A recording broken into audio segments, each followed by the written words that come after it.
Hi hello. Barroz directed by Mohanlal. മലയാളത്തിൻ്റെ സ്വന്തം ലാലേട്ടൻ. അദ്ദേഹം അങ്ങനെ ഒരു സിനിമയിൽ ഒരു ഡയറക്റ്റഡ് ബൈ മോഹൻലാൽ എന്ന ടൈറ്റിൽ കാർഡ് എഴുതി കാണിക്കുമ്പോൾ അതിന് പുറകിലുണ്ടായിട്ടുള്ള ഒരു വിസ്മയങ്ങളും കാര്യങ്ങളൊക്കെ എങ്ങനെയായിരിക്കും എന്നുള്ളത് അറിയാനുള്ളൊരു ആകാംക്ഷയും ഒരു എക്സൈറ്റ്മെൻറ്റും ഒക്കെ ഉണ്ടായിരുന്നു. സിനിമ കണ്ടിറങ്ങി. ക്യാമറ ചെയ്തിരിക്കുന്നത് സന്തോഷ് ശിവൻ. ഗംഭീര വർക്കാണ്, അതിലേക്കൊക്കെ ഞാൻ വരാം. ബി അജിത് കുമാർ അദ്ദേഹമാണ് എഡിറ്റ് ചെയ്തിരിക്കുന്നത്. ലിഡിയൻ നാദസ്വരമാണ് മ്യൂസിക് ചെയ്തിരിക്കുന്നത്. ടെക്നിക്കലി എല്ലാ വർക്കുകളൊക്കെ പലതും ചെയ്തിട്ടുള്ളത് വിദേശികളായിട്ടുള്ള ആളുകളാണ്. എന്താ പറയുക, സൗണ്ട് മിക്സിംഗ് ഉൾപ്പെടെ വിദേശത്തൊക്കെയാണ് ചെയ്തിരിക്കുന്നത്. ലാലേട്ടൻ ഒഴിച്ചു നിർത്തി കഴിഞ്ഞാൽ ലാലേട്ടനും അതുപോലെ തന്നെ ആന്റണി പെരുമ്പാവൂരും ഉണ്ട്. അതിപ്പോൾ ക്യാമിയോ, അതായത് അവരുടെ സിനിമയിൽ ക്യാമിയോ ആയിട്ട് വരിക എന്നുള്ളതാണല്ലോ പ്രധാനപ്പെട്ട ഒരു പരിപാടി. അദ്ദേഹം ഒഴിച്ചു നിർത്തി കഴിഞ്ഞാൽ ബാക്കി മുഴുവൻ കേരളത്തിന് പുറത്തും അതുപോലെ തന്നെ വിദേശത്തൊക്കെ ഉള്ള ആളുകളാണ്. സിനിമ എങ്ങനെയുണ്ടെന്ന് ചോദിച്ചു കഴിഞ്ഞാൽ ടെക്നിക്കലി കിടിലൻ വർക്കാണ്.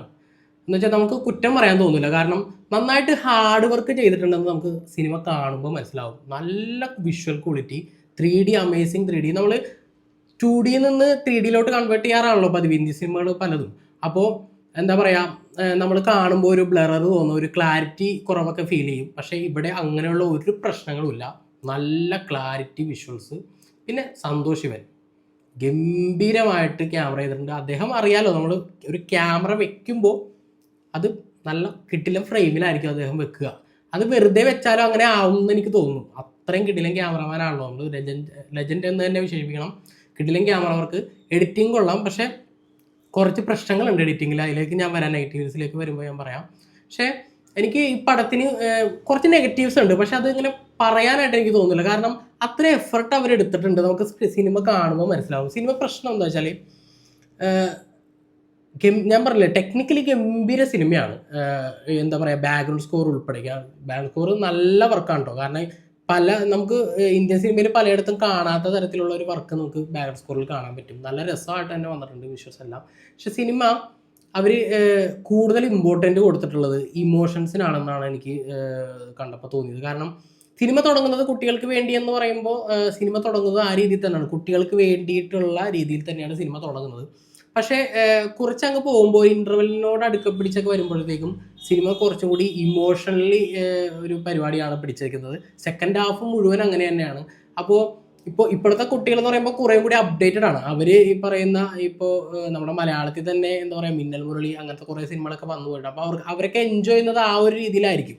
അപ്പോൾ ഈ ഒരു സിനിമ അവരെത്രത്തോളം കുട്ടികൾക്ക് വേണ്ടി ഇറക്കിയിട്ടുണ്ടെന്ന് പറയുമ്പോൾ തന്നെ അവരെത്രത്തോളം എൻഗേജ്ഡ് ആയിട്ട് തിയേറ്ററിൽ ഇരിക്കുമെന്നുള്ളതിലൊരു സംശയമുണ്ട്.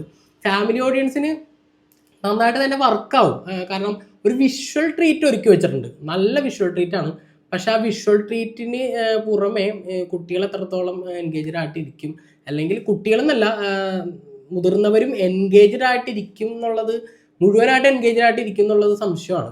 പക്ഷെ അത് സിനിമ ടോട്ടാലിറ്റി നോക്കുമ്പോൾ അത് നെഗറ്റീവായിട്ട് ബാധിക്കുമോ എന്നുള്ളത് സംശയമാണ്. കാരണം അത്രയും വർക്ക് അവർ ചെയ്തിട്ടുണ്ട്, ഹാർഡ് വർക്ക് ചെയ്തിട്ടുണ്ട് എന്നുള്ളത് കൊണ്ട് നമുക്കതൊരു ഒരു ഭയങ്കരമായിട്ടൊരു നെഗറ്റീവായിട്ട് പറയാൻ മനസ്സുകൊണ്ട് തോന്നുന്നില്ല. അതാണ് സത്യം പറഞ്ഞു കഴിഞ്ഞാൽ.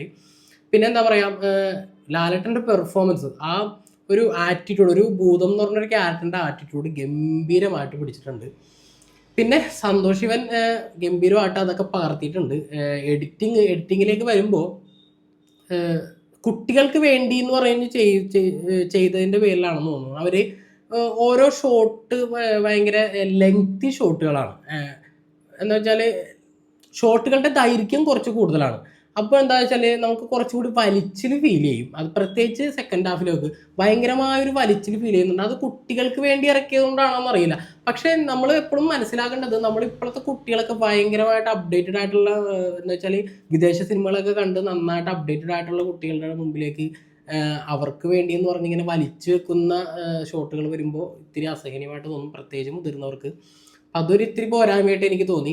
ബാക്കി ടെക്നിക്കൽ പരിപാടികളെല്ലാം ഗംഭീരമായിട്ട് തന്നെ വന്നിട്ടുണ്ട്. ആ കുട്ടിയുടെ പേര് മായ റാവു വെസ്റ്റ് തന്നെയല്ലേ.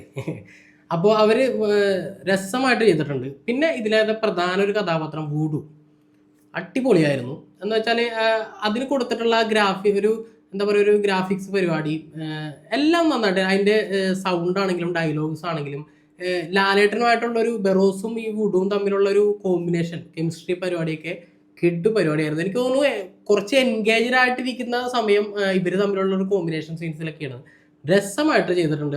അവർക്ക് കൊടുത്തിട്ടുള്ള ഗ്രാഫിക്സും സമ്മർ ഷോട്ട് അടിക്കുക, അതിൻ്റെ ആക്ടിവിറ്റീസ് ഒക്കെ തന്നെ കാണാനായിട്ട് വളരെ രസകരമായിരുന്നു. ആ ഏരിയയിലൊക്കെ എനിക്ക് തോന്നുന്നു കുട്ടികൾക്ക് കുറേ കൂടി എൻഗേജ്ഡ് ആയിട്ട് ഇരിക്കാൻ പറ്റുമെന്ന് എനിക്ക് തോന്നുന്നു.